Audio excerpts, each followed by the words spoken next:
there's not enough sun back there. These are the long Asian cucumbers, so I'll need some kind of trellis for that. Here's my apples. The apple trees are doing pretty well. I had to like remove all of the leaves because they were having this this little spots here, and so I removed all of those leaves, as you can see here,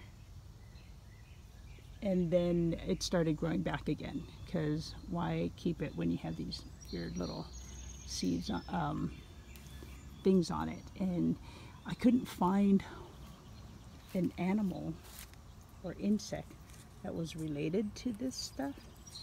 Like, it doesn't come off. But I did see on another video on Sow the Land that they had apples coming out, even though they had their leaves were covered with those little spots.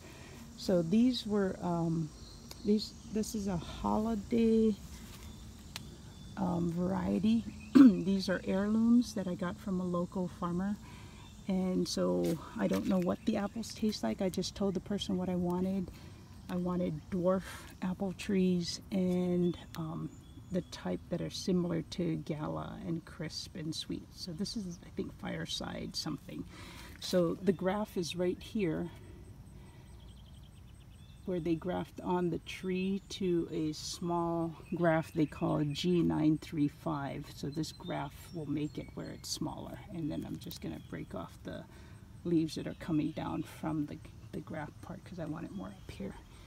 And I put it in here because I wanted it to grow more and see if it would survive before transplanting it into the ground, and then going from there. This rogue tomato